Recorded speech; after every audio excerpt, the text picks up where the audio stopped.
Graça e paz, irmãos. Amém. Pode se sentar, por favor.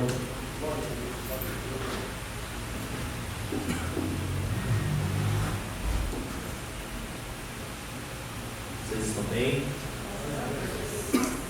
Glória a Deus.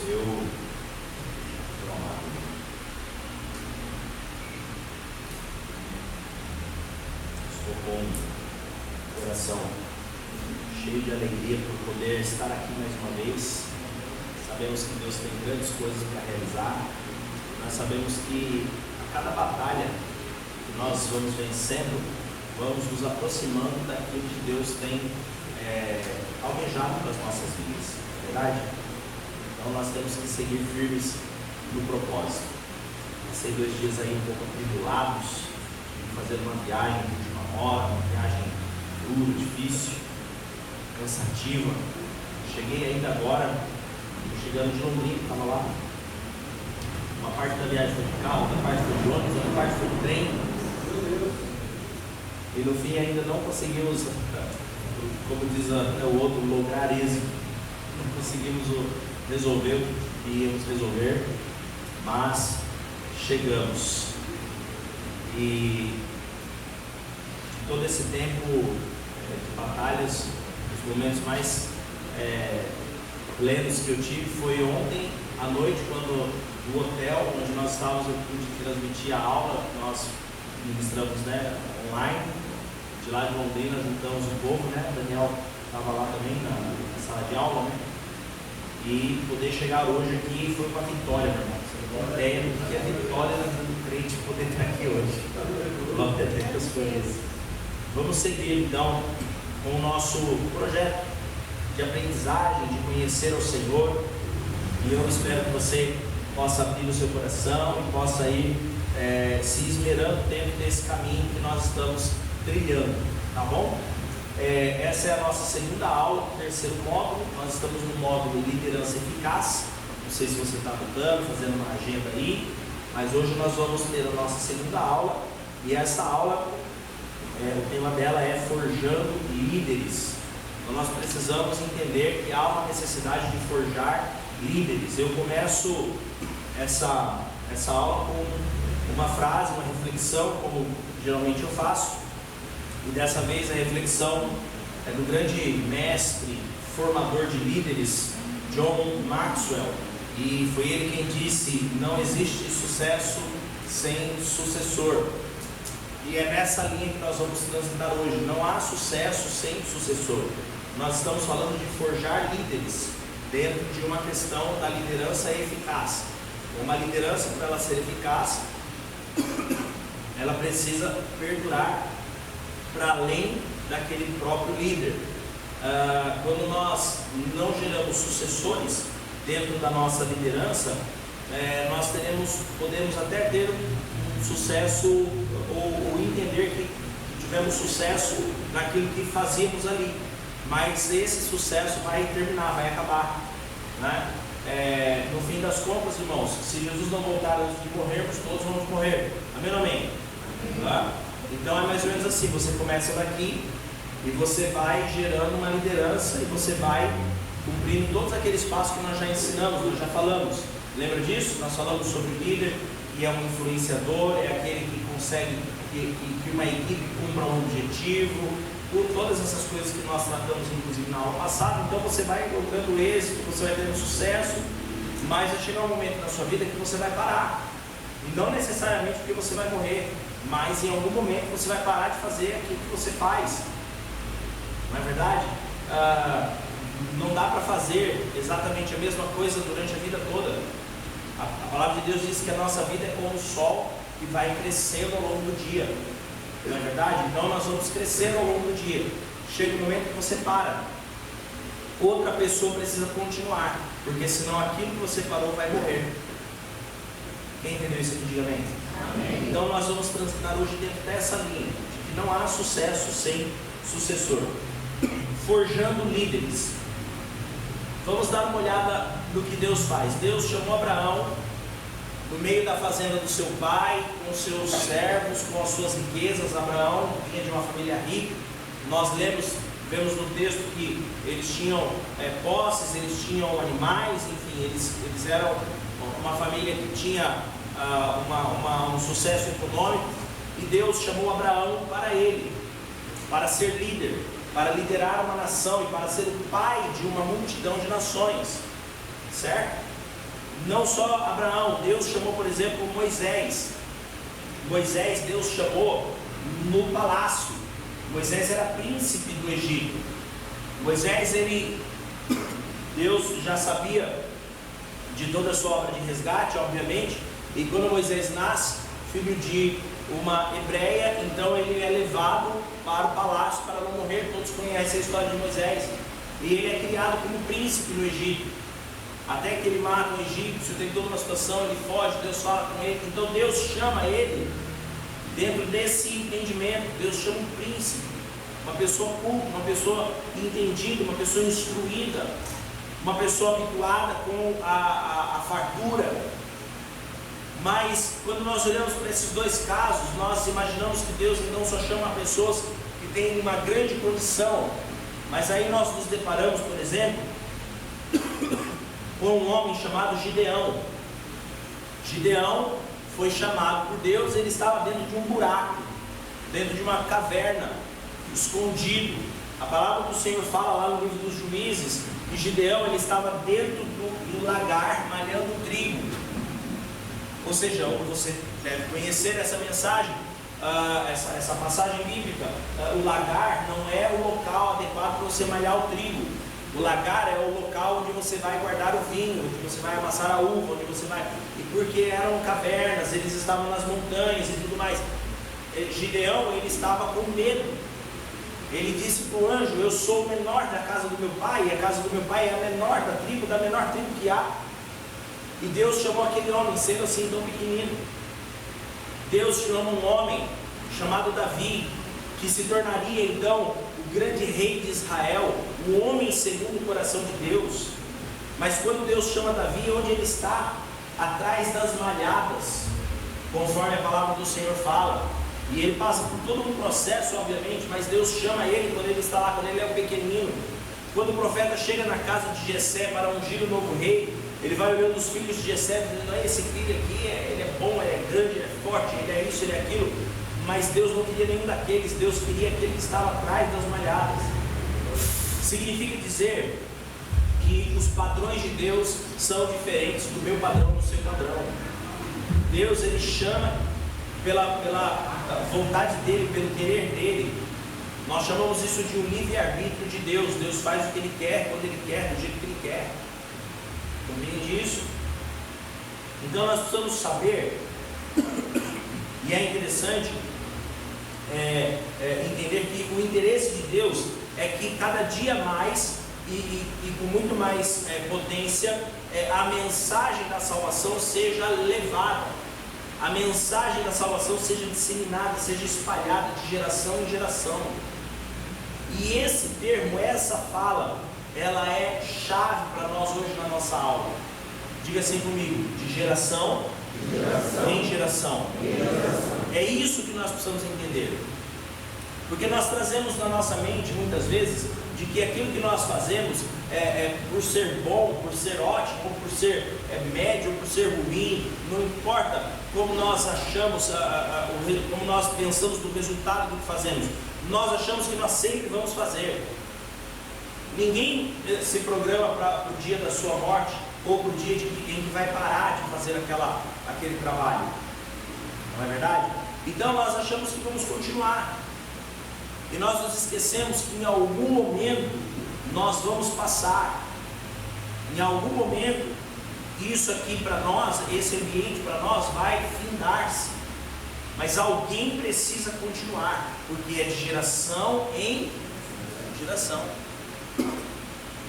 Não é apenas uma geração, mas é geração após geração.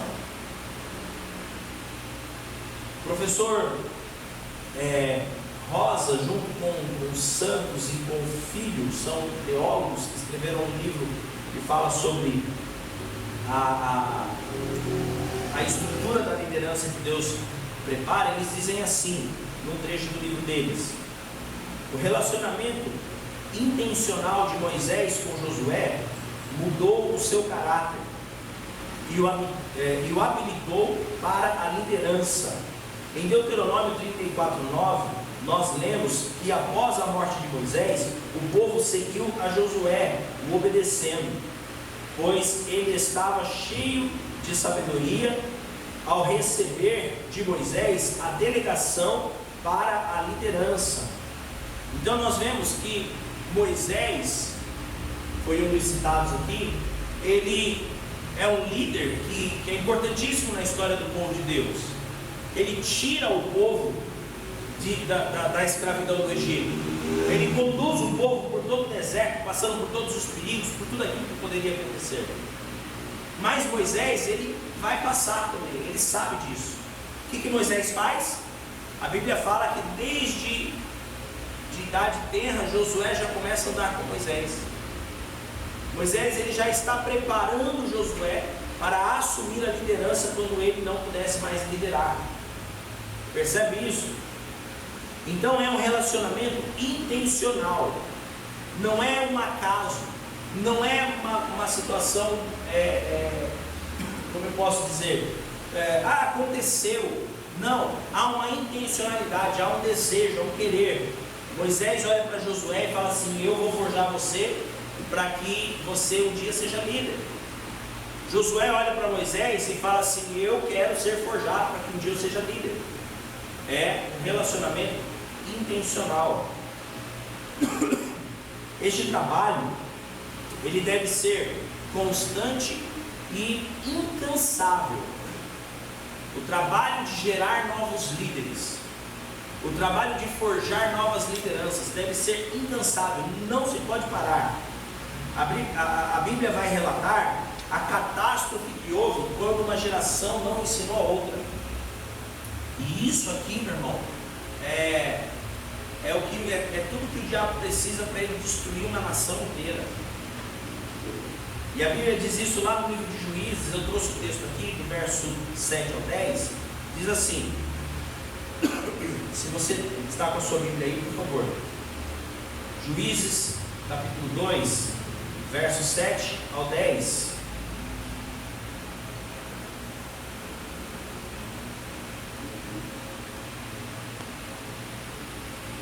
Amém?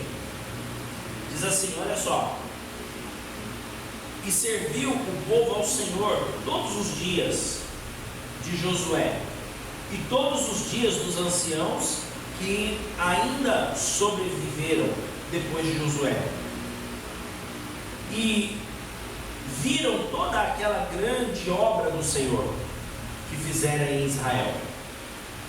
Então para aqui um pouquinho.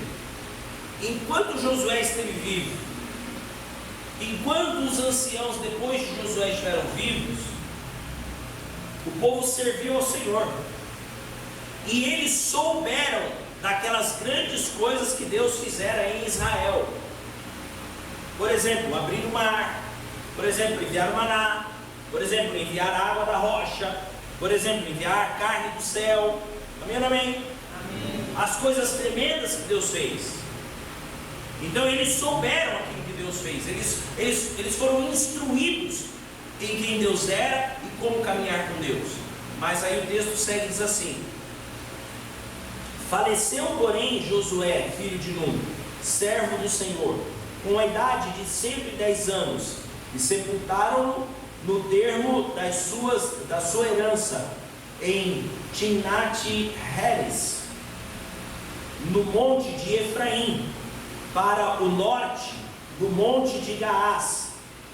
E foi também congregada toda aquela geração a seus pais, e outra geração após ela se levantou e não conhecia ao Senhor, nem tampouco a obra que ele fizera em Israel. Olha que forte é isso, irmão. Moisés tira o povo do Egito, mas durante a jornada ele tem um relacionamento intencional com Josué, e ele forja Josué para que ele se torne o próximo líder. No livro de Josué você conhece a história lá, já logo nos primeiros versículos, Deus já chama Josué e fala assim: fui com Moisés, serei contigo, e é o seguinte, agora é bom ânimo, é trabalhar. Sim ou não? E aí ele segue lá na sua obra, e ele vai conquistando a terra, desbravando, vai organizando, vai colocando cada tribo no seu lugar e fazendo tudo o que ele tinha que fazer. Ele morre, e a Bíblia fala aqui que os anciãos que com ele estavam morreram, e aquela geração morreu, e se levantou uma nova geração que não conheceu o Senhor. Por quê? Porque não foi instruída, porque alguém deixou de gerar o próximo líder, alguém deixou de forjar o próximo líder,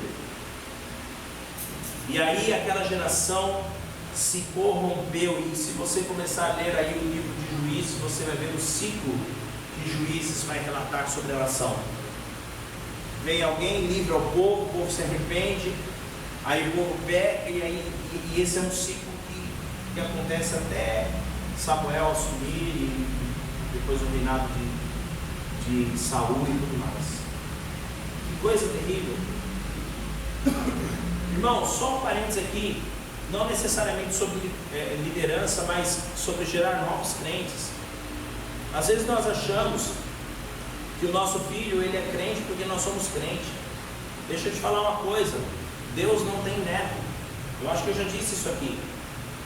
Deus não tem neto, Deus só tem filho. Você sabia disso?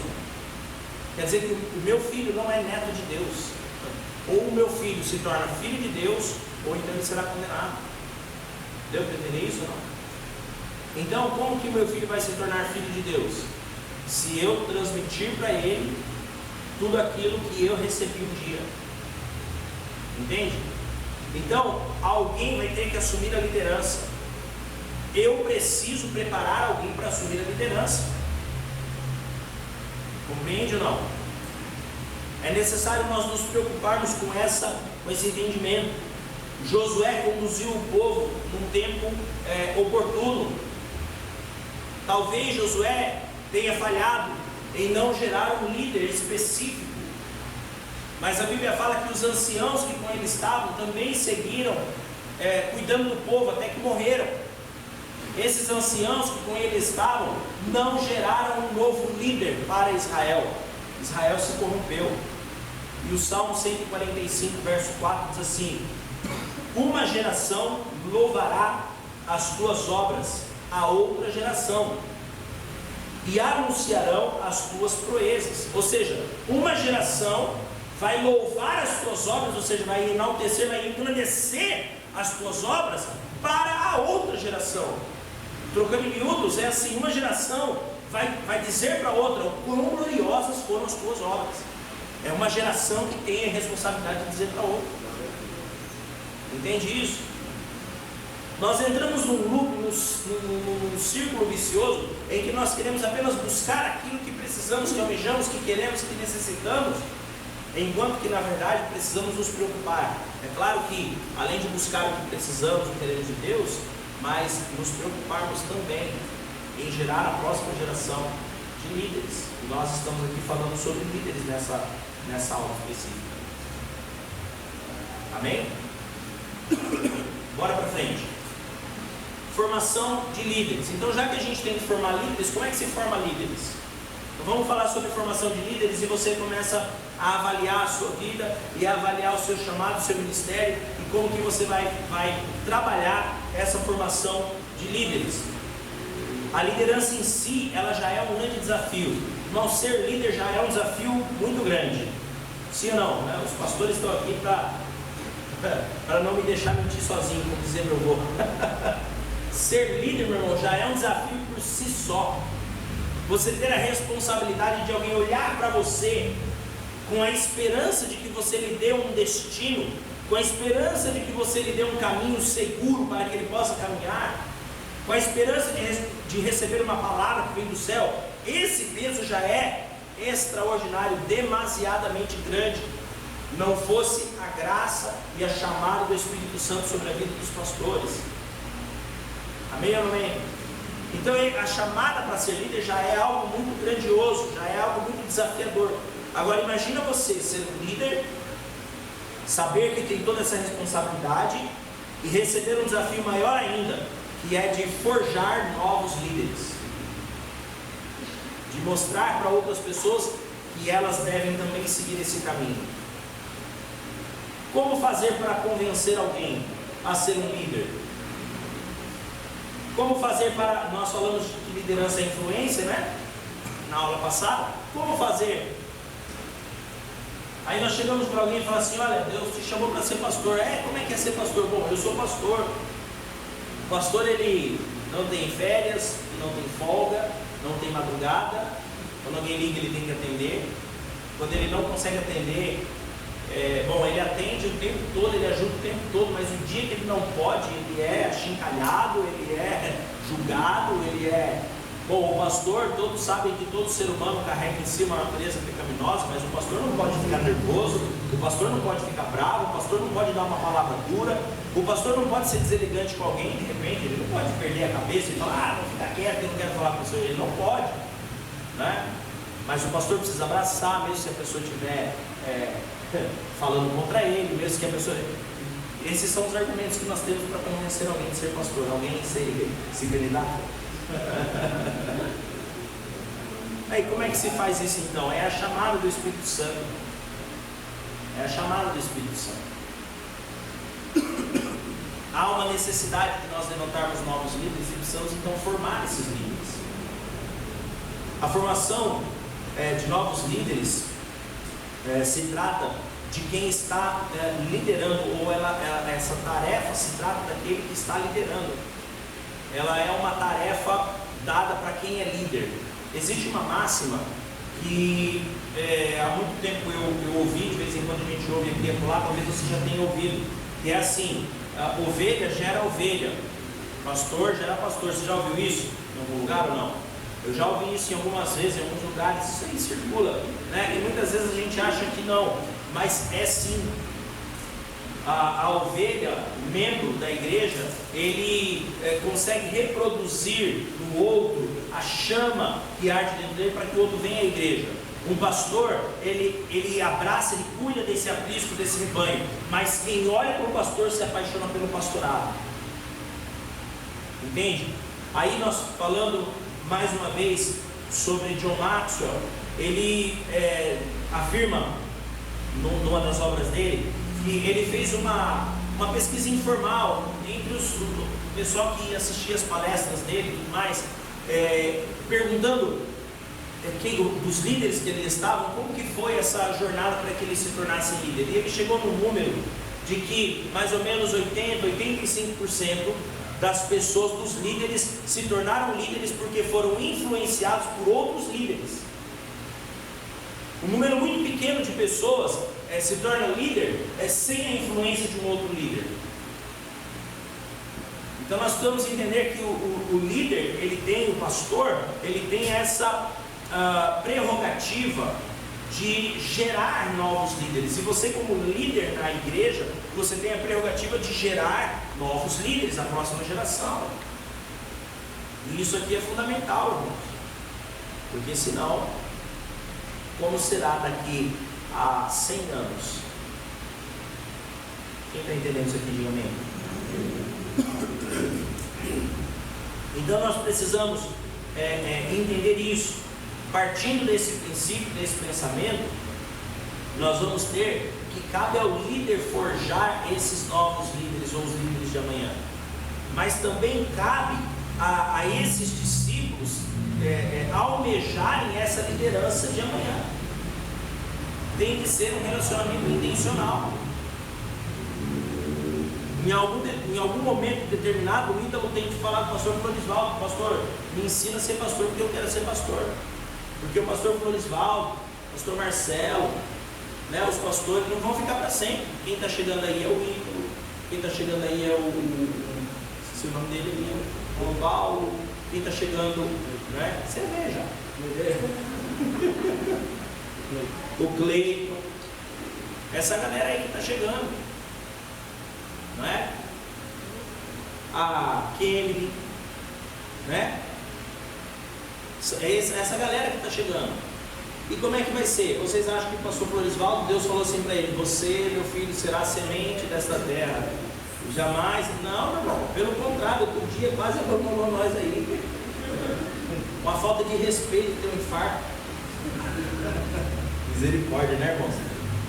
Graças a Deus que Deus conservou esse homem, glória a Deus. Mas não vai ser para sempre, irmão. Eu vou passar, nós vamos passar. E essa próxima geração precisa ter essa intencionalidade de olhar para a obra do ministério e falar assim: eu preciso estar ali. Amém ou amém?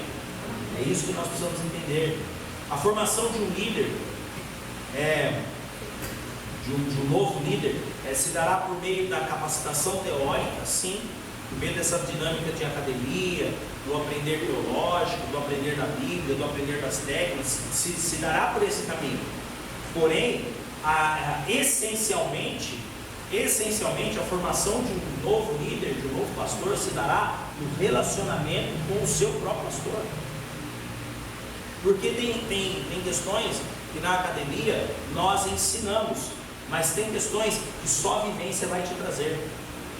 Tem questões que só ali naquele momento, naquela hora, você olhando para o seu pastor, o que ele está fazendo, é que você vai saber como é que se faz em determinadas situações.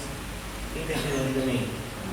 Quando nós olhamos, por exemplo, para o apóstolo Paulo, 1 Coríntios capítulo 11, verso 1, ele fala assim: sejam meus imitadores como eu sou de Cristo. Ou seja, é necessário sim nós termos modelos.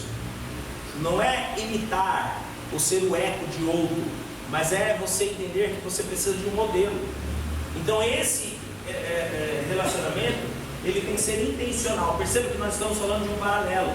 Nós estamos falando de pastores que precisam forjar novos líderes, mas estamos falando de discípulos que precisam almejar o caminho da liderança. Deu para entender ou não? Percebe? Então nós estamos dentro desse ambiente. Por que Paulo disse: sejam meus imitadores? Porque talvez as pessoas estivessem longe do entendimento de quem era Cristo para imitar a Cristo. Ele estava se colocando como referência, ele estava se colocando como modelo. Por quê? Porque ele sabia quem ele era, ainda que com todas as suas fraquezas e dificuldades, ele sabia que ele tinha condições de mostrar para aquele novo discípulo, que queria ser um novo líder, mostrar para ele como transitar dentro de uma fé genuína. Se você pegar, por exemplo, Hebreus, capítulo 13, verso 7, o autor de Hebreus diz assim: obedecei aos vossos pastores, que vos falaram a palavra de Deus, vírgula, a fé dos quais imitai. Ou seja, observe e tenha como exemplo a fé, a ousadia, a intrepidez, a ousadia de pregar, de anunciar o Evangelho, de ensinar, de agir não só na igreja, mas no cotidiano, lá fora, com as pessoas, com a sociedade, diante dos problemas, diante das crises, não é? Então, que você possa entender que a Bíblia, ela nos dá essa ordem, né? Não se pode imaginar que em apenas um curso de formação de líderes, você vai ser formado como líder. Eu me lembro de um pastor, grande amigo meu, um homem, sim, um homem santo, um homem de Deus, o pastor Silvio Ladeira, um senhorzinho de 70 e larai, pastor da igreja presbiteriana de Barueri, da Ibéria. Um beijo para ele, eu sei que ele não está assistindo, mas um beijo, mesmo assim.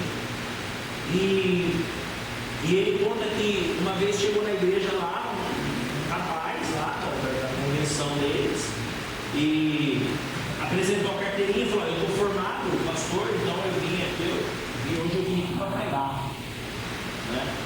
Aí o pastor disse: que bom, você tem uma carteirinha. Ele falou: não, eu não te conheço, você senta aí, ouve. Então a academia, ela pode te formar com saber, com conhecimento, não tem problema nenhum, aliás é necessário. Nós já falamos aqui bastante sobre isso, buscar a capacitação.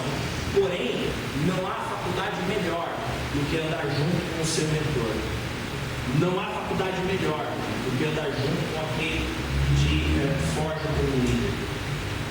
A dinâmica para você forjar um líder, a dinâmica é a seguinte, irmãos, se você está anotando, anote aí. Funciona dessa maneira: o líder com o discípulo. Eu faço, você vê. Eu faço, você me ajuda. Você faz, eu te ajudo. Você faz, eu vejo.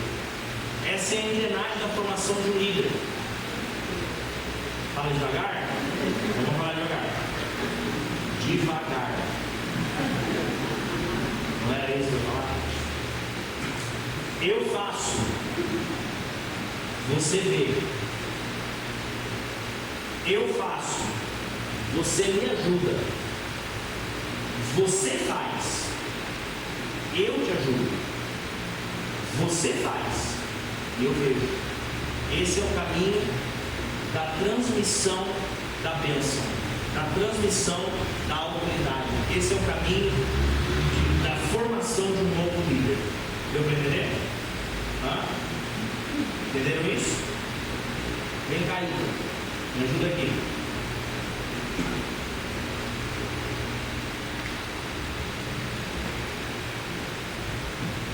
Presta atenção porque eu vou te ensinar uma coisa. Tá vendo isso aqui? A gente pega ele aqui, a gente traz para cá, a gente vem aqui. Viu? Eu fiz e você viu. Certo? Então tá bom. Então agora você vai me ajudar. Peraí. Aí, cuidado. Vou soltar em cima aí. Aí, ó. Pronto. Eu fiz, você me ajudou. Certo? Entendeu isso? Entendeu mesmo? Então vamos lá. Agora faz aí pra eu ver. Opa, vamos. Isso, cuidado aí. Segura firme. Aí, garoto. Pronto. Agora você fez, eu te ajudei. Agora vamos ver se deu certo mesmo. Vai lá. Uau! Acabei de formar o Lucas do carregador de suporte de microfones. Aplauda o Senhor pela vida dele. Glória a Deus. Deus entendeu? Essa é a dinâmica da transmissão de liderança. Então eu faço e você vê.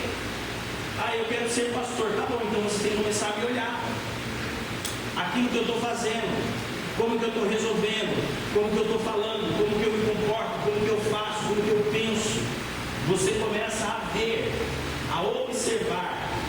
Eu já dei meu testemunho sobre o meu sacerdócio tantas vezes. Quando eu me converti, eu decidi ser pastor. Quando eu me converti, eu falei, eu quero ser pastor. Por quê? Porque o meu pastor da igreja onde eu me converti, meu primeiro pastor, o pastor Antônio Marcos Boccari.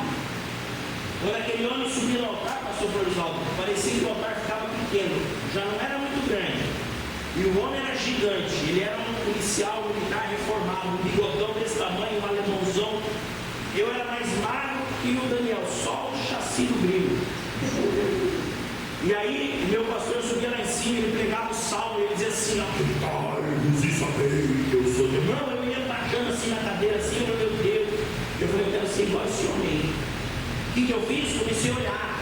O que ele faz, como que ele faz, quem que ele é, como que ele vai, como que ele volta. Comecei a olhar. Deu para entender? Num determinado momento, eu comecei a ajudar. Posso te ajudar a abrir o culto, pastor? Posso te ajudar? Eu preciso fazer uma visita, posso te ajudar na visita? Posso te ajudar? Você começa a ajudar. Enquanto o pastor faz, você ajuda. Você está numa universidade que não tem preço. Uau! Daqui a pouco, essa engrenagem se inverte. Já não é mais você que está ajudando o pastor, é você que está fazendo e o pastor está te ajudando. Vai lá, meu filho, faz assim, assim, assim, tá bom? Tá bom, pastor. Tá certo, pastor? Tá certo. Isso. Não, mais pra lá. E o pastor vai te instruindo. É o pastor que está te ajudando. Daqui a pouco o pastor está olhando você fazer. Essa é a dinâmica, a engrenagem da transmissão de autoridade, de liderança. Quem aprendeu isso aqui, diga amém. Então nós precisamos entender essa dinâmica, porque ela pode ter um tempo longo. Não é tão simples quanto pegar um suporte de microfones para colocar ali. Pode ter um tempo alongado, mas você tem que saber o processo que você está vivendo. Você tem que saber o processo que você está diante do Senhor e diante dos seus líderes. E trabalhar com essa buscando essa transmissão de conhecimento e sabedoria. Bora para frente. A responsabilidade do discípulo. Então nós estamos falando sobre forjar líderes. Não há sucesso sem sucessor. Então existem líderes que precisam caminhar forjando novos líderes, forjando a próxima geração, anunciando para a próxima geração. E existem discípulos que precisam ter intencionalidade em se tornarem líderes nessa próxima geração. Então vamos lá. À primeira vista, tem-se a impressão de que a responsabilidade de formar esses líderes é só do mentor. Medo e engano. Na verdade, o mentoreado, ele precisa se lançar dentro disso. Porque ninguém pode forçar você a nada. Você precisa decidir. Uma vez, eu sendo discipulado pelo meu pastor, em outro momento, não era mais pastor Marcos, o meu pastor se sentou comigo no sofá da casa dele e ele começou a me discipular. Eu acho que eu já falei isso aqui uma vez, eu já falei isso muitas vezes em muitos lugares. Ele falava comigo acerca de quem eu era, do meu caráter, daquilo que ele estava vendo na minha vida, e a minha esposa do meu lado chorava das coisas que ele falava para mim, né? E eu abaixei a minha cabeça e escutei o homem falar as coisas que ele falava, que talvez fosse alguma informação equivocada que passaram para ele. Eu procurava colocar o que era, mas calado, ouvindo ele falar. E no fim da fala dele, perguntei: pastor, como que eu posso proceder então diante dessas coisas? O pastor olhou para mim com um olho terno, um olhar terno, e disse assim para mim: filho, fosse fulano de tal que estivesse aqui comigo, nós estaríamos na margem, gritando um com o outro, porque ele jamais aceitou uma correção, jamais aceitou um direcionamento. E você está aqui me perguntando como proceder. Eu disse para ele assim: pastor, eu decidi no meu coração ser pastor, e hoje, pela tua fala, sequer tenho condições de ser marido e pai. Então eu preciso permitir que o Senhor forje em mim esse pastor que eu quero ser. É trabalho do Senhor forjar isso em mim, e é obrigação minha ser forjado pelo Senhor. Isso é o entendimento que eu tive, que ninguém me ensinou, foi o Espírito Santo que me deu, e eu trago isso como uma verdade própria minha, mas eu posso impartir isso para você, eu posso contar isso para você, e de repente isso pode gerar no seu coração esse desejo, essa chama, esse fogo, para que você seja também um discípulo disposto a ser forjado, disposto a ser doutrinado, a ser ajudado, a ser conduzido para uma liderança eficaz, já que esse é o tema da nossa conversa de hoje. Amém, amém? Então cabe ao mentor indicar o caminho, mas cabe ao mentoreado trilhar o caminho. Isso é uma fala que não sai da minha boca com meus discípulos. O pessoal vem para mim muitas vezes, né? Apóstolo, o Senhor deu uma palavra, o Senhor me orientou, e lá, Deus fez isso, Deus fez aquilo, deu certo lá, e o negócio liderou, e outro não sei o que, papapá. E eu fico muito feliz por eles. E a minha fala na sequência é essa: o mérito é todo seu. A única coisa que eu fiz foi te mostrar o caminho, mas quem pisou nele, quem trilhou ele, foi você. Então todo o mérito é seu. Uau! Percebe? O meu mérito como mentor é ver o sucesso do meu discípulo. Quando ele fala: tive sucesso, esse é o meu sucesso. Amém, amém? Então nós precisamos ter isso em mente. Jesus, ele disse assim em João 14,6: eu sou o caminho, a verdade e a vida, e levarei vocês ao Pai por meio de mim. Não? Não é isso não que está lá? Se você cair em dúvida, olha lá. Olha aí, ó, Paulo dando aula aqui para nós. Ele disse: eu sou o caminho, a verdade e a vida, e ninguém vem ao Pai senão por mim. Ele não falou: eu sou o caminho, a verdade e a vida, e eu vou levar todo mundo para o Pai por meio de mim. Ele não vai levar ninguém. Ele é o caminho, a verdade e a vida, e ninguém vem ao Pai senão por mim. Foi o que ele falou. Não cabe a mim você caminhar pelo caminho. Alguém pode dizer assim: mas eu conheço Jesus. Eu posso dizer para você, há uma grande diferença entre conhecer o caminho e trilhar o caminho. Diga-se comigo, uau! É importante nós estarmos dispostos a trilhar o caminho. Claro. Seria essa então, a grande dificuldade então, desse personagem que você falou a respeito, pode fazer que se fosse uma outra pessoa estaria na live, sim, né, de campo, e também a mesma decepção de Eliseu e Geazi. Exatamente. Porque entre Eliseu, né, houve uma aliança, uma intencionalidade entre os dois. Mas já com Eliseu e Geazi não houve. Por quê? Eliseu foi um mau líder? Não foi. Eliseu foi um paizão. Eliseu teve pai. Ele falou, você é pai para Geazi. Geazi não quis paternidade. Geazi quis o ouro. Nós cantamos aqui, né? Do amor. Ele quis o ouro, ele quis o dinheiro, ele quis as coisas. Deu para entender, não?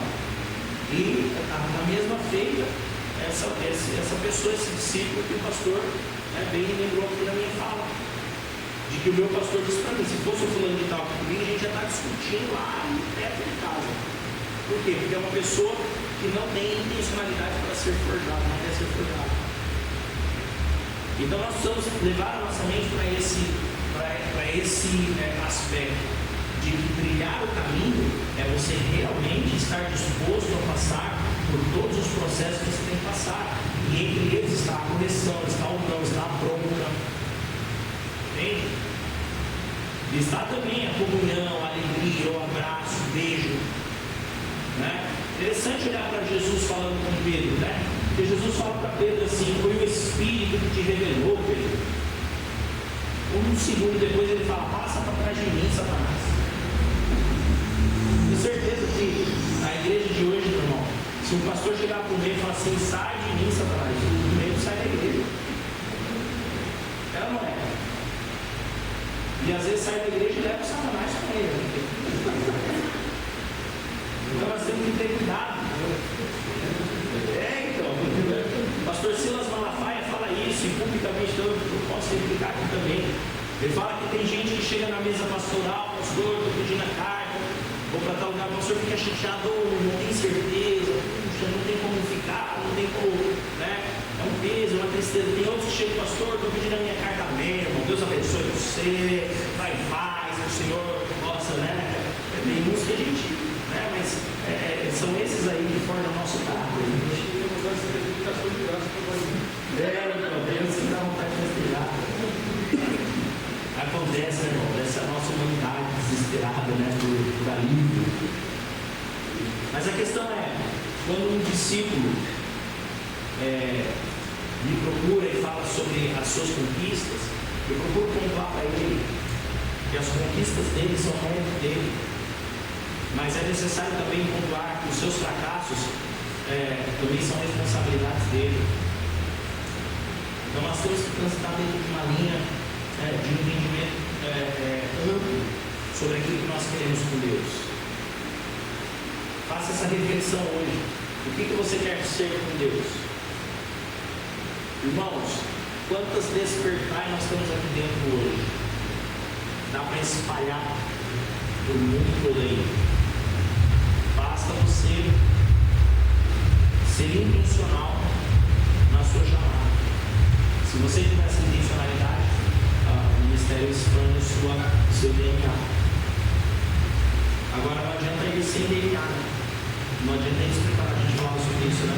Não adianta ir se preparar, não adianta ir sem discipular, não adianta ir sem que você esteja forjado dentro desse aspecto de transferência de unção, de transferência de visão. Existe uma frase que está nesse livro Liderança Inteligente, e estará no Liderança Eficaz também, e eu construí essa frase em cima de um princípio que Jesus ensina, 2 versículos, 2 princípios, e eu sintetizei isso numa verdade para a liderança. E essa verdade ela é expressada na seguinte frase: o bom líder é aquele que faz o seu discípulo se tornar melhor do que ele. Então, o bom líder é aquele que faz o seu discípulo se tornar melhor do que ele. Já o bom discípulo é aquele que, por melhor que ele seja, ele sempre vai se submeter ao seu líder. Uau! Impressionante isso aqui. Aí você fala assim, apóstolo, aonde que Jesus ensinou isso? Simples, fácil. João 14:12, Jesus disse assim: vocês farão obras maiores do que a minha. João 15:5, Jesus falou assim: sem mim nada podeis fazer. O bom líder é aquele que faz o seu discípulo se tornar melhor do que ele. O bom discípulo é aquele que, por maior que seja, sempre se submeterá à missão do seu líder. É isso que nós precisamos entender. Numa certa feita, eu estava com um discípulo meu, eu era líder de célula, e nós estávamos fazendo a prova da escola de líderes. E meu irmão, eu sempre fui estudioso, assim, eu sempre gostei de tal, mas o cara era muito fera, Raimundo o nome dele. E aí, eu tirei 9,5 na prova, irmão. Valia 10, eu tirei 9,5 na prova. A prova era cabulosa. Tirei 9,5 na prova, falei, uau, arrasei, não sei o que lá. E aí o cara tirou 10, não errou nada. Aí ele veio se gabar, aí ó, tirei 10, isso aqui. Aí eu falei para ele assim, o meu papel é fazer você se tornar melhor que eu. Foi aí que eu comecei a escrever essa frase. Isso não tem uns 18 anos, isso aí. Você entende? Então nós precisamos caminhar. Se você é um discípulo se tornando líder, o seu pastor ele tem a responsabilidade de fazer você se tornar melhor que ele. Mas ele vai fazer isso, você tem a responsabilidade de se submeter ao seu pastor por melhor que você seja. Eu ouvi isso de um pastor,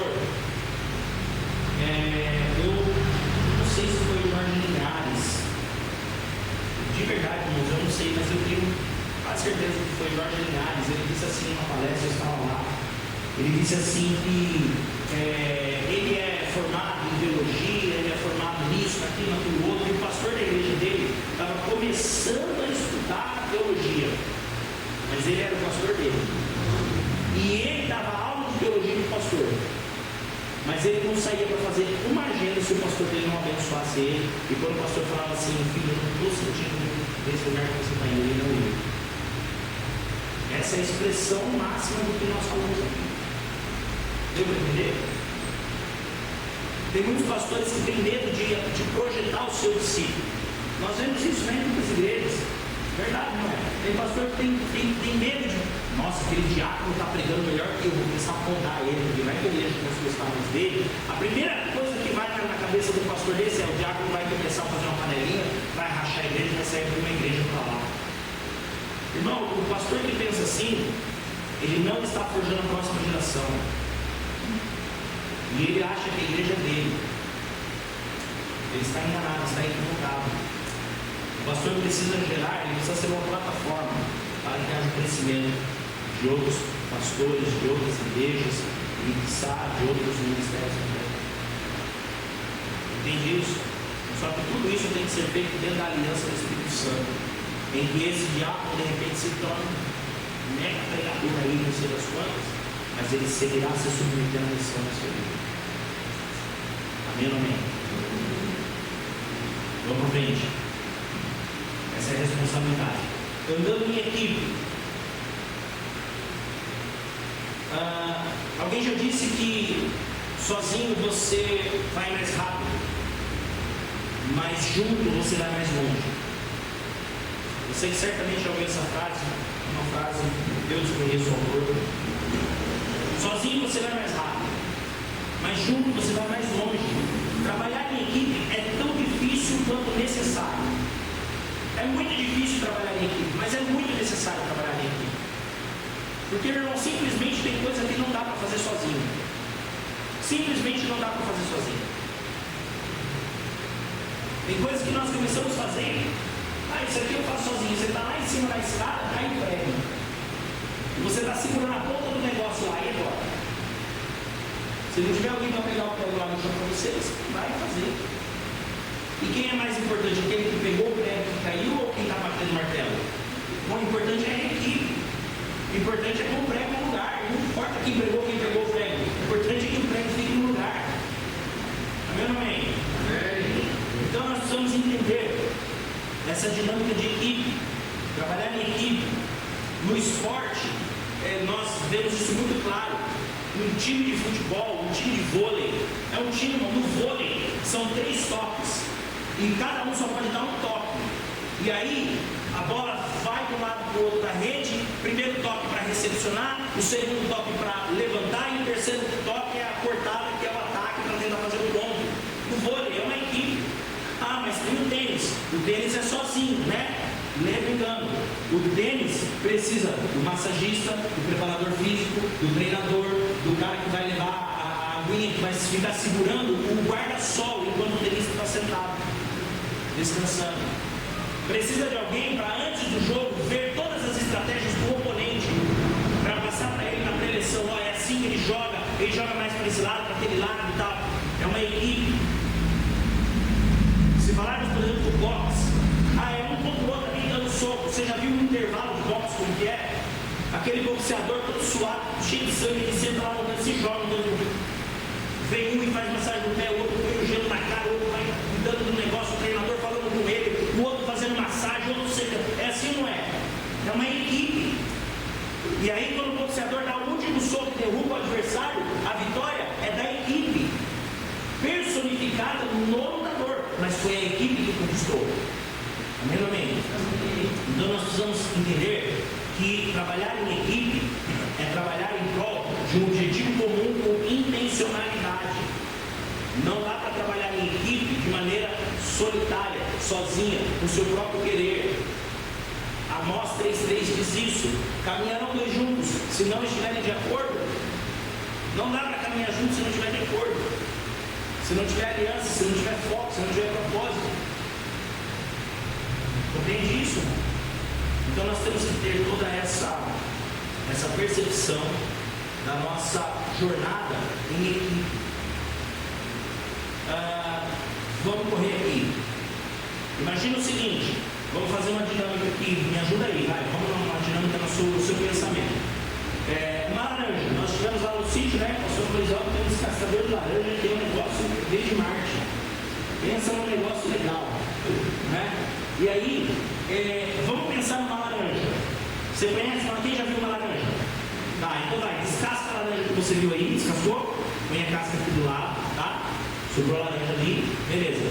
Corta no meio, tá? Espreme ela ali, tá bom? Tira os caroços. Conseguiu desconstruir toda a sua laranja? Tá, vamos lá. O que tem numa laranja?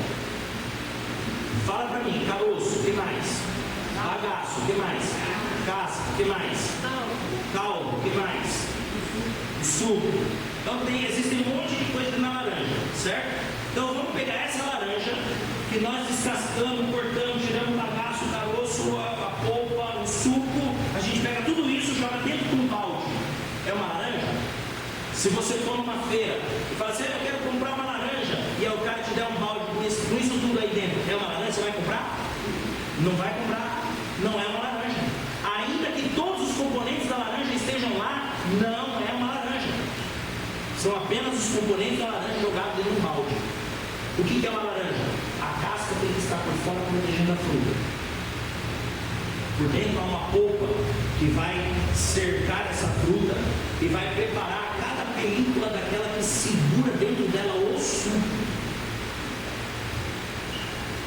Porque o suco da laranja fica dentro daqueles gominhos.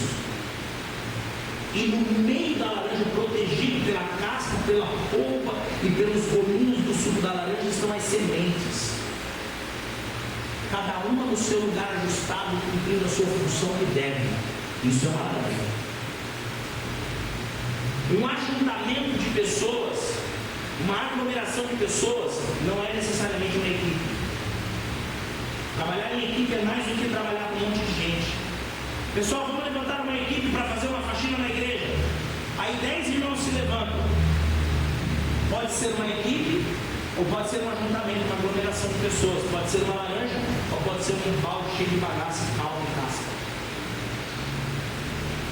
O líder fala assim, nós vamos arrastar isso aqui, nós vamos lavar tudo. Alguém me fala assim, não, lavar não, vamos só passar um pano aqui. O outro fala assim, se for lavar, vai embora, porque o meu sapato vai molhar e não sei o quê. Aí o outro fala, não, mas se não lavar, irmão, também também vai ficar tudo surdo. Isso é uma equipe ou é um monte de bagaço de laranja no pote? Entende? Então, o que é trabalhar em equipe? Nós falamos isso na aula passada.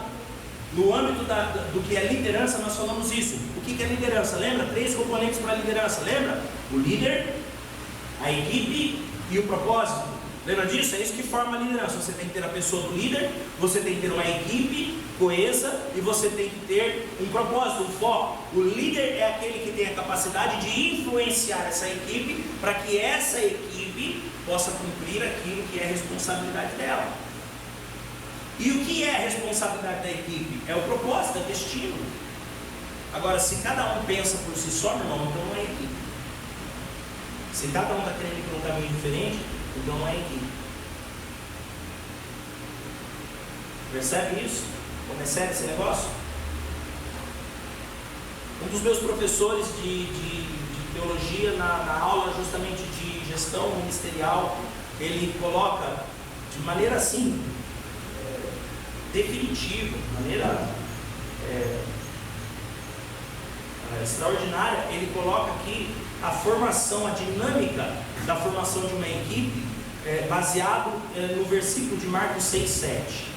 E eu quero reproduzir isso aqui que o meu professor com tanta competência colocou.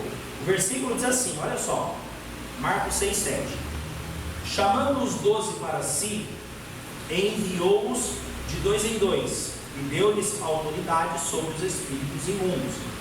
Essa aqui é a famosa grande comissão. Jesus chama para si os 12, os envia de 2 em 2 para que eles pudessem cumprir aquela obra. E dentro desse único versículo, pequenino versículo, nós vamos encontrar 6 princípios gigantescos para você forjar uma equipe. Percebe? Nós já falamos sobre como forjar o líder. Lembra disso? Já falamos como forjar o líder. Se arde algo dentro do seu coração acerca disso, você já sabe.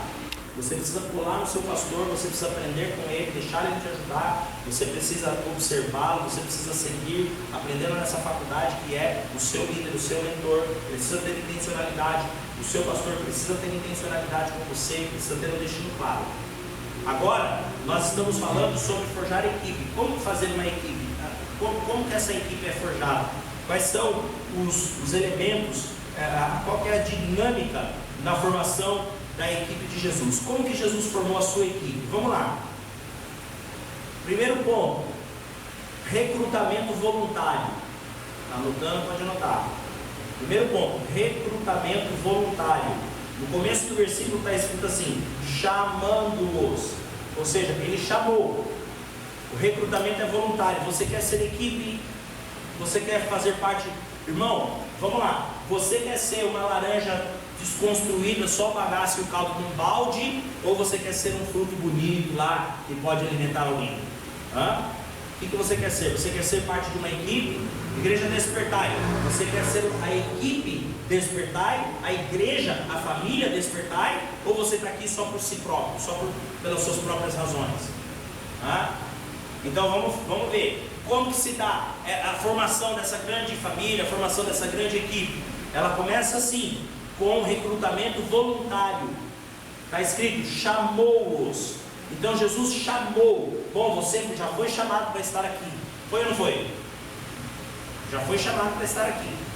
Então você já recebeu o chamado. Isso é um recrutamento voluntário. Você se voluntariou para estar. Segundo, vínculos afetivos que transcendem a impessoalidade.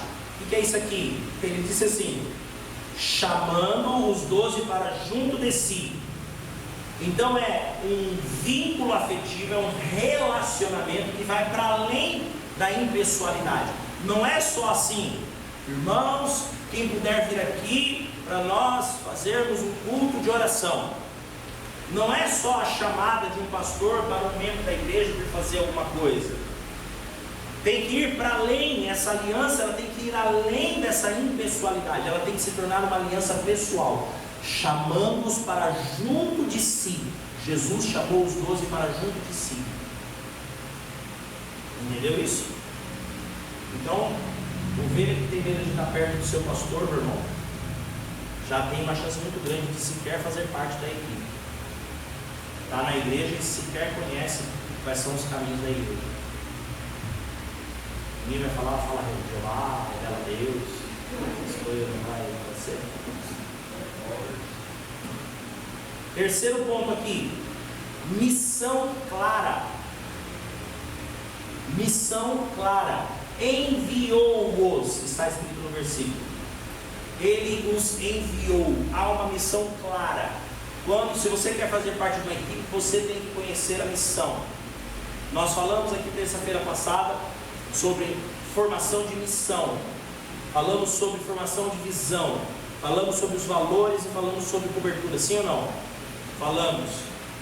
Então você tem que conhecer a visão e a missão da equipe que você está entrando, porque senão como é que você vai ser um com essa equipe? E o líder precisa te fornecer isso. É uma responsabilidade, mais uma vez, que caminha junto. Ítalo já começou a preparar a visão do Ministério do Louvor, precisa começar a preparar, precisa fazer as suas orações nesse sentido e trazer, e digo mais, precisa sentar com o seu pastor. Pastor, a visão da igreja, o Ministério de Louvor tem essa visão aqui, está apoiando a sua missão, está submissa a despertar, entende? Trabalho com líder. Eu falei que ser líder não é fácil, né? O chicote estala para o lado do líder, mas você que faz parte da equipe, você tem que se preocupar em conhecer. Tem gente que fala assim, mas o meu pastor, eu não sei o que ele quer fazer, não sei o que ele acha, não sei nada. Você já perguntou? Se você não chegar a perguntar, pastor, como que é esse negócio aqui que a igreja faz? Por que a igreja faz isso? Como que é isso aqui? O pastor automaticamente já vai entender que você está querendo crescer. Compreende isso? Quarto, cuidando e protegendo os liderados. Então a equipe se forja também isso, com os cuidados e a proteção dos liderados. Está escrito assim, enviou-os, sim, uma missão clara, de 2 em 2, nunca é sozinho. Um sempre tem que proteger o outro, um sempre tem que ajudar o outro, um sempre tem que apoiar o outro. Porque se for sozinho, meu irmão, você não vai dar conta. Porque nós já entendemos isso, né? E sozinho você pode até ir mais rápido, mas junto você vai mais longe. Amém ou amém? Então nós precisamos transitar dentro dessa linha. O que mais que Jesus ensina aqui? Recursos para a tarefa. Forjar a equipe. É necessário ter recursos para a tarefa. Então você tem o líder, você tem a equipe, você tem o propósito. Então você precisa ter os recursos para esse propósito. Olha aqui que Jesus fez. Deu-lhes autoridade. Está escrito aí. Então Jesus deu recursos para eles. Vocês vão, e eu estou dando autoridade para vocês. Jesus deu recursos para que eles pudessem fazer aquela tarefa. Você precisa de recursos como equipe. E esses recursos quem vai te dar é o seu líder. Esses recursos quem vai te dar é o próprio entendimento da missão, da visão, do propósito. Compreende? Quais recursos você precisa? Eu estou fazendo uma obra aqui de alguma coisa para o reino, para a igreja. O que você precisa para realizar isso aí? É necessário você ter clareza disso e buscar essa ferramenta que você precisa. Eu não posso vir aqui, por exemplo, para trazer por exemplo, se nós estamos aqui num culto e alguém me chama, diz assim, Tamanini, precisamos trazer uma palavra para o Ministério de Louvor. Bom, eu posso trazer uma palavra do Ministério de Louvor específica sobre louvor, eu posso trazer, mas isso vai me demandar algum tempo. Eu vou ter que estudar, vou ter que me dedicar, vou ter que entender esse propósito, esse processo, porque não é o meu cotidiano.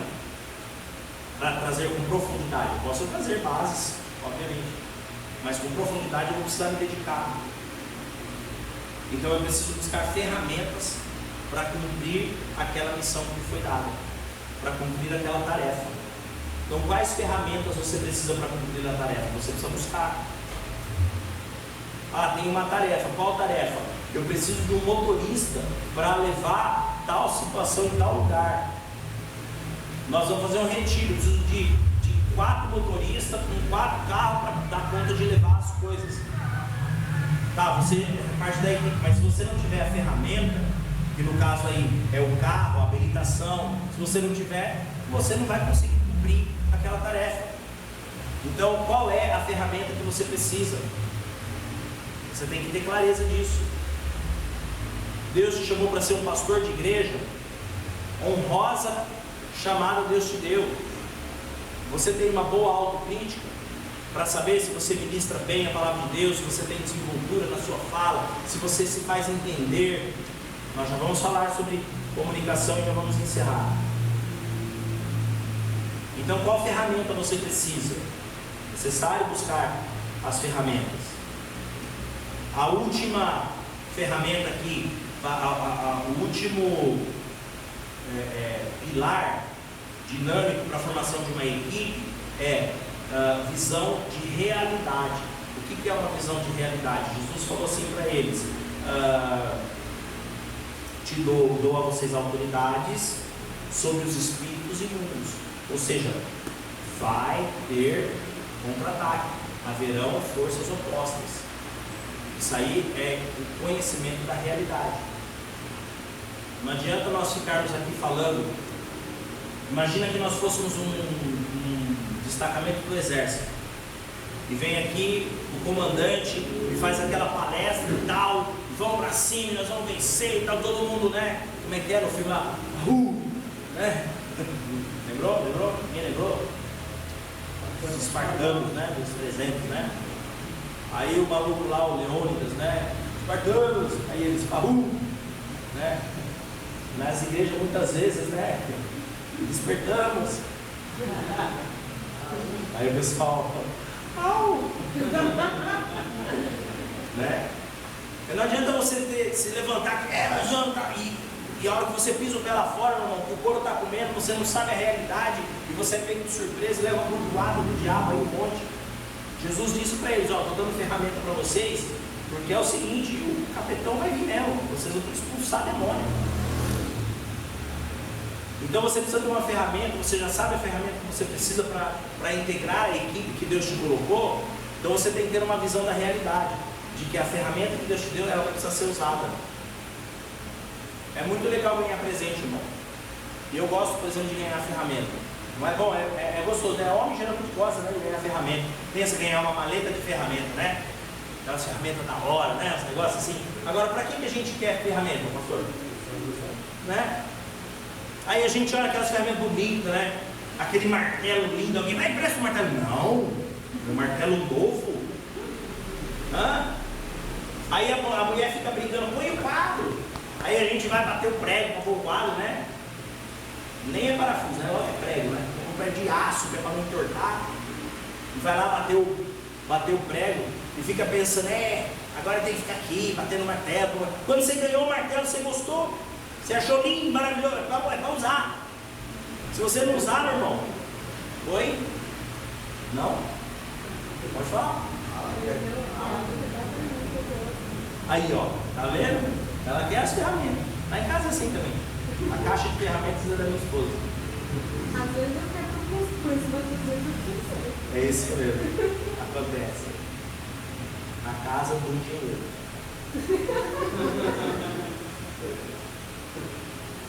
Casa de engenheiro, espelho de pau, não é engenheiro, né? Que chama. É assim, irmão. Se você receber uma ferramenta, para você usar. Pastor, eu quero aprender a pregar. Tá bom, irmão. Então vou te dar umas dicas e tal. Você vai começar a abrir o culto. Não, pastor, abrir o culto. Não, você vai abrir o culto domingo. Não, pastor, que domingo tem muita gente. Irmão, você está recebendo ferramenta, você tem uma ferramenta. O primeiro pastor que eu ungi, que eu consagrei, a primeira Santa Ceia que ele ministrou, eu enganei ele, o pastor Maurício. Eu enganei ele não lembrou que era Santa Ceia. Falei, você vai pregar do ano que vem, tá bom? Tá bom. Eu já estava já estava pregando de manhã, já estava, né, se soltando. Falei, você já está soltinho já, você vai pregar domingo. Sentei com ele, expliquei para ele, pegamos, beleza. Na hora que ele subiu lá em cima, que ele viu a mesona da ceia, irmão, e fora assim, quase 300 pessoas sentadas na igreja, ele começou a tremer, eu lá atrás, não, eu ficava na frente, eu fiquei lá atrás, perto, cruzando os braços assim, rindo dele, ele olhava assim para mim, e suava o menino, e foi assim que desabou, irmão. Deus te deu a ferramenta para você usar. Tem que ter clareza da realidade. Para nós terminarmos, quando que nós perdemos essa condição de equipe? Quando nós pensamos só em nós. Quando pensamos naquilo que o profeta Josué ensina, inclusive tem nos seus livros, ele fala sobre a eu-equipe. Já ouviu falar disso ou não?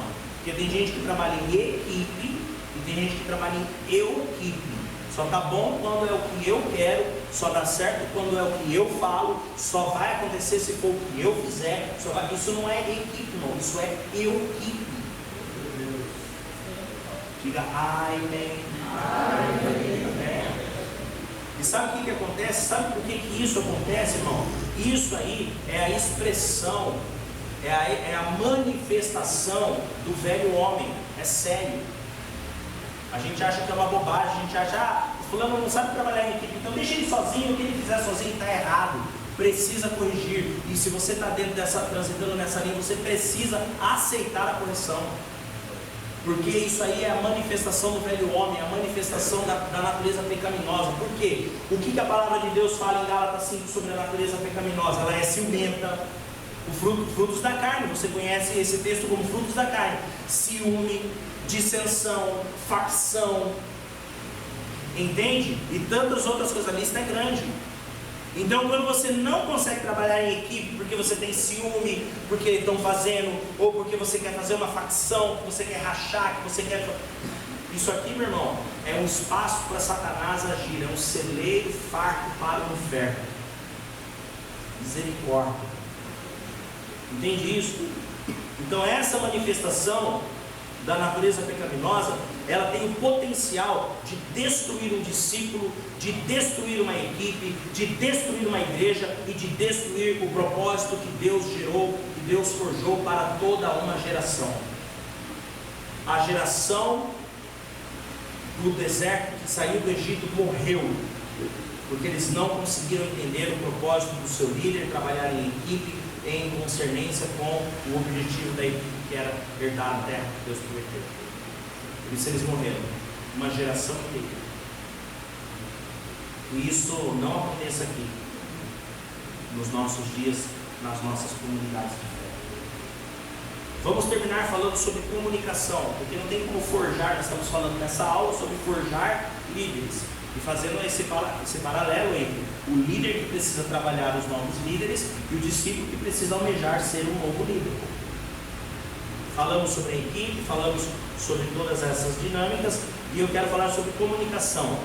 Irmãos, a comunicação, isso aqui é matéria assim, que as empresas contratam professores para tratar isso, para ensinar isso, fazer palestras e treinamentos para suas equipes.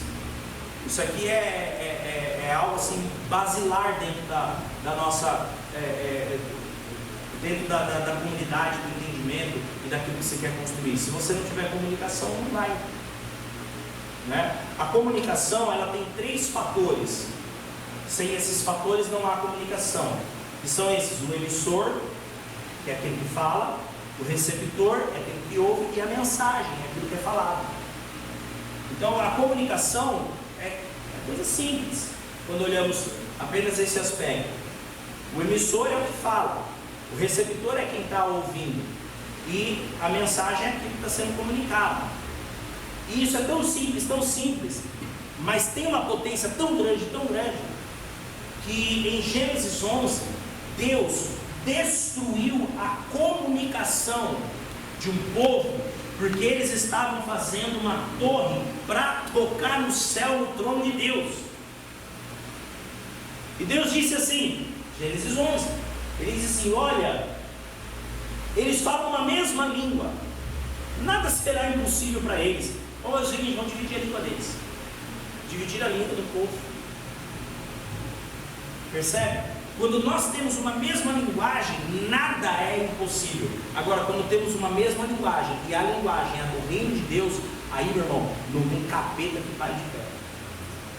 Entende isso? Compreende? Então, o emissor é aquele que fala, o receptor é aquele que ouve, e a mensagem é aquilo que é falado. Só que isso aí gera algo que pode modificar uma realidade. Então vamos fazer uma dinâmica aqui. Eu sou o emissor, certo? Sou eu que estou falando. Você é o receptor, você está ouvindo, certo? Vamos mostrar para você a potência de uma mensagem bem transmitida. Quem está me ouvindo, fique de pé.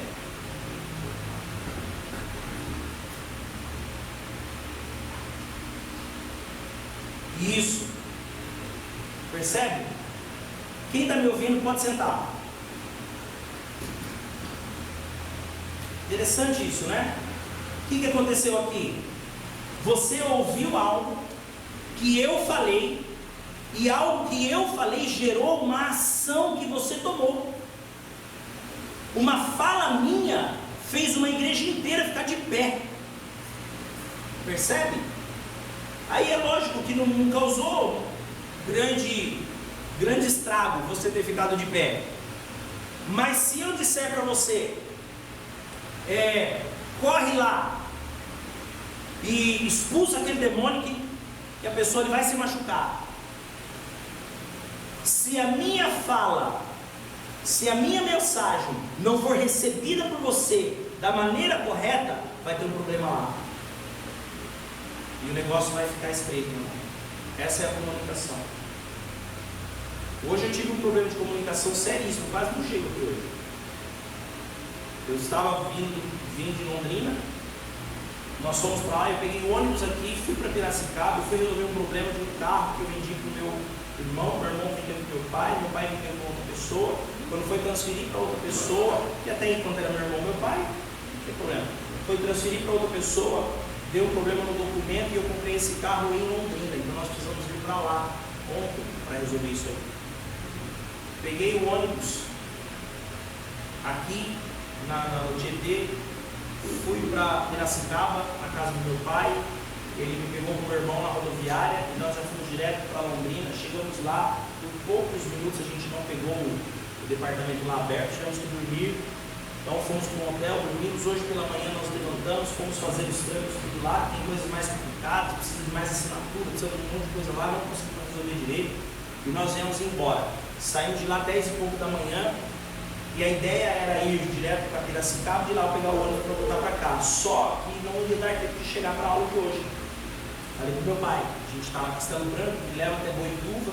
Em Boituva eu pego o ônibus direto para Barra Funda, da Barra Funda é um trem para Itapevi. Eu vou chegar em cima da hora, mas vai dar tempo. Nesse trajeto, falei com a minha esposa, falei com a minha filha, falei, eu vou ficar sem bateria no celular, mas eu tenho bateria no tablet aqui, não tenho dele. Esse tablet eu uso só para o trabalho, então minhas coisas pessoais não estão aqui, porque são só alunos, as aulas, livros, isso aqui, esse material que você vê usando aqui é só para o trabalho.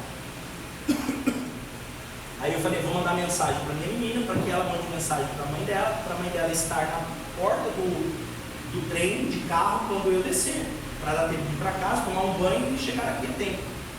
Minha menina não mandou mensagem tudo errado, aí eu mandei mensagem para o meu filho não falou com a minha esposa. Antes da minha esposa receber a mensagem completa, ela saiu de casa, ela foi para outro lugar que eu não estava. Quando eu mandei, falei, não, mas ela já foi, e ela está sem celular, o celular dela está com defeito na antena, então ela está sem comunicação. E aí, meu irmão, o pastor Florisvaldo, falei para ele, pastor, eu vou chegar aí com uns 20 minutos atrasado, meu filho está aqui comigo, para mais uma vez não deixar eu mentir sozinho.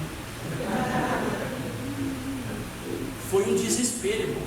Eu já dei bronca em todo mundo, eu já saí rasgando com todo mundo. Eu falei, vocês têm que entender que é necessário ter comunicação. Por quê? Porque sem comunicação você não cumpre o propósito, o objetivo, a coisa não acontece. Então, meu irmão, quando algo é comunicado, você precisa entender aquilo que está sendo comunicado de maneira correta e executar, porque senão você não vai conseguir chegar no resultado que você almeja. Eu aprendi com o bispo Hugo, que foi meu bispo na igreja de Sala Nossa Terra, ele era o bispo do estado de São Paulo, de vez em quando a gente estava na sede, e ele ministrava muito isso, e ele dizia assim, as duas maiores brigas de um pregador, quando ele está pregando a palavra, são essas. A primeira é o quanto você está me entendendo. Porque se você não entender a mensagem, irmão, não vai gerar resultado. E a segunda é o quanto você está me dando crédito.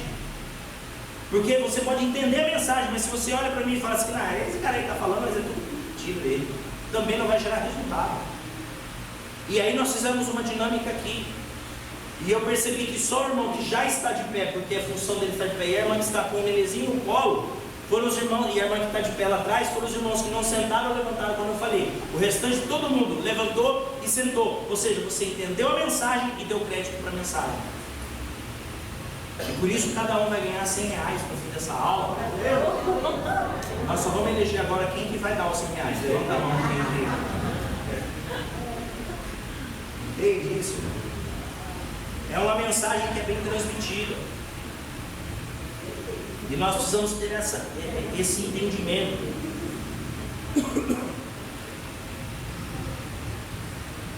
John Maxwell ele fala que o auge da comunicação para o líder é a clareza de que atingirá o resultado almejado e está conectando-se com aquele que o ouve. Então, para John Maxwell, o auge da comunicação, o auge da influência da liderança é essa. É quando eu tenho a certeza de que a minha comunicação está chegando em você e de que nós temos uma conexão por causa dessa comunicação. De que as coisas vão acontecer. Compreende? Porque senão, meu irmão, algumas coisas podem se perder. Eu assisti um filme, não vou entrar em detalhe, até porque a gente não tem tempo, mas era assim, de maneira simples. O comandante falou, eu gosto muito de filme.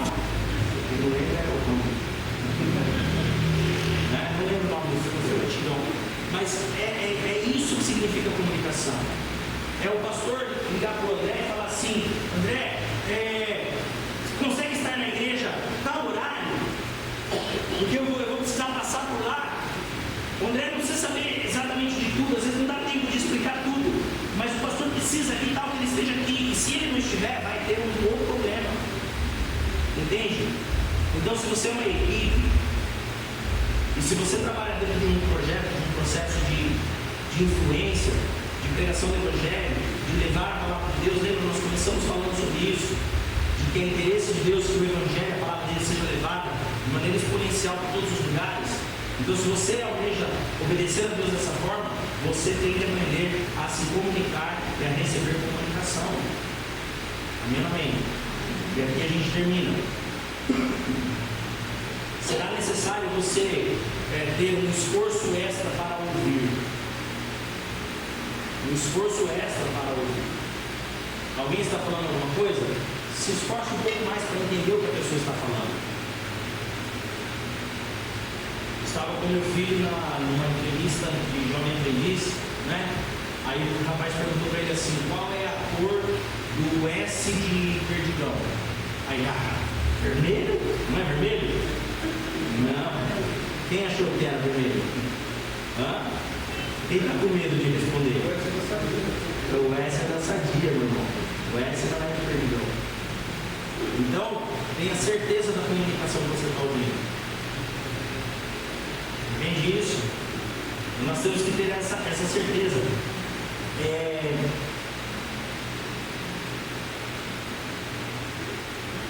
Você precisa ter uma energia positiva dentro daquilo que você está ouvindo como comunicação.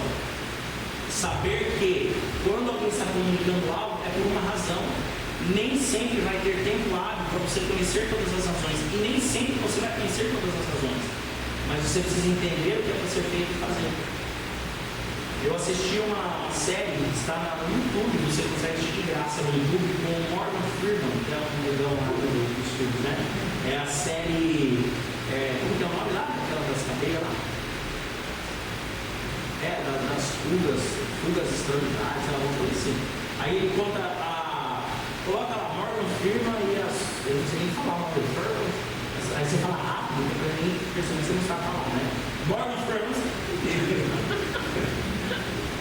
Aí você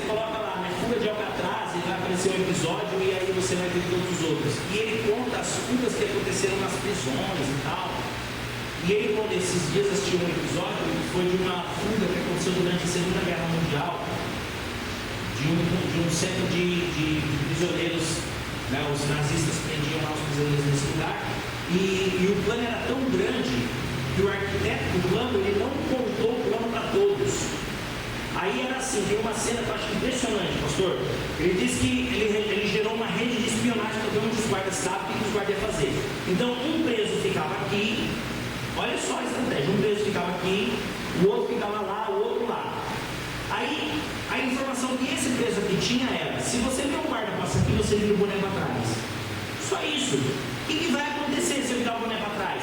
Ah, mas e qual guarda que é? Ah, mas não tem mais. Você vai ficar aqui, se passar um guarda nesse corredor, você vira o boné para trás. Pronto.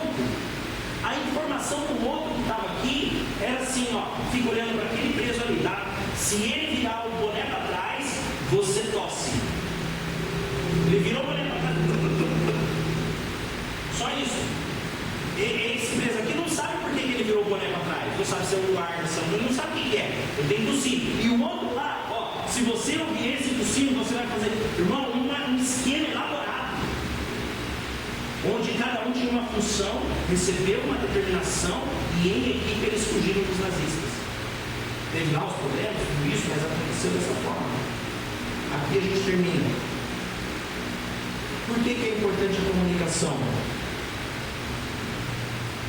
Porque pessoas não seguem mais instituições. As pessoas seguem pessoas. Ninguém segue mais instituições. No século XX, as pessoas faziam o certo porque não era errado. E deixavam de fazer o errado porque havia o certo. Hoje, cada um tem o seu certo e o seu errado. As pessoas, elas iam para a igreja e não iam para o bar. Porque ir para o bar era errado, ir para a igreja era bom. Então, as pessoas iam para a igreja. As pessoas, elas não roubavam, porque não roubar é ser honesto. Roubar é ser desonesto. E quem roubava sabia que era desonesto e andava preocupado pela rua, porque era ladrão. Isso, século XX. A realidade é outra. Não adianta você chegar para alguém e falar para ela assim: olha, você precisa vir para a igreja, porque a igreja vai te ensinar como você deve andar e o caminho que você deve trilhar para ir para o céu. A igreja é uma bênção, a igreja vai te ajudar, vai te ensinar, vai te instruir. Ninguém vai seguir a igreja, não mais, não na nossa geração, não no século XXI. Uma geração, uma sociedade fluida, que nem água. Onde você colocar, ela vai se moldar. Não é mais uma geração sólida, com princípios básicos, sólidos, de caráter, de moral, de razão de ser, de valores. É uma sociedade fluida. E nesse ponto, nós chegamos na seguinte verdade: pessoas deixaram de seguir instituições e elas começaram a seguir pessoas. Então, pessoas seguem pessoas. Vamos colocar uma fala aqui, só para você entender. Quantos seguidores você tem no seu Instagram? Quantos seguidores você tem no seu Facebook? Não importa se é muito, se é pouco. O que eu quero dizer é: as empresas entenderam isso. E elas disseram: opa, vamos ganhar dinheiro desse negócio. E começaram a usar justamente esse termo. Você vai seguir aquele: eu sigo a Dona, não me segue, eu sigo o outro, eu sigo o outro, eu sigo. É só uma ilustração para mostrar que pessoas seguem pessoas. O que é isso? Quando eu comunico com você algo, e essa comunicação ela chega bem clara, e você se esforça para você entender essa comunicação, você recebe essa mensagem que é transmitida de maneira positiva e eficaz, bom, você vai passar a me seguir. Quando eu falei assim: quem criou o bem feedback, você seguiu aquilo que eu falei. Entende? Essa é a comunicação que nós precisamos ter. Eu termino de verdade. Comunique-se bem e a sua equipe vai te seguir. Comunique-se bem. E a sua equipe vai seguir você como líder. Comunique-se bem com a equipe. E a sua equipe vai chegar nos resultados que ela almeja chegar. Concluo dizendo que aqui nós vimos nesse módulo todo, nessa aula toda, a importância que há em formar líderes e formar com excelência. Porque se nós não fizermos isso, nós podemos ter muito sucesso como líderes. Podemos ser os melhores pastores, professores, líderes naquilo que a gente faz. Pode não haver ninguém igual a gente, mas quando nós pararmos, a nossa obra também cessará. Então eu termino retomando a frase inicial, a reflexão inicial que nós fizemos de John C. Maxwell. Não existe sucesso sem sucessor. É responsabilidade minha e sua fazer com que a obra de Deus siga sendo a obra de Deus e que o poder de Deus siga sendo mostrado de geração em geração. Nossa, palmas ao Senhor Jesus.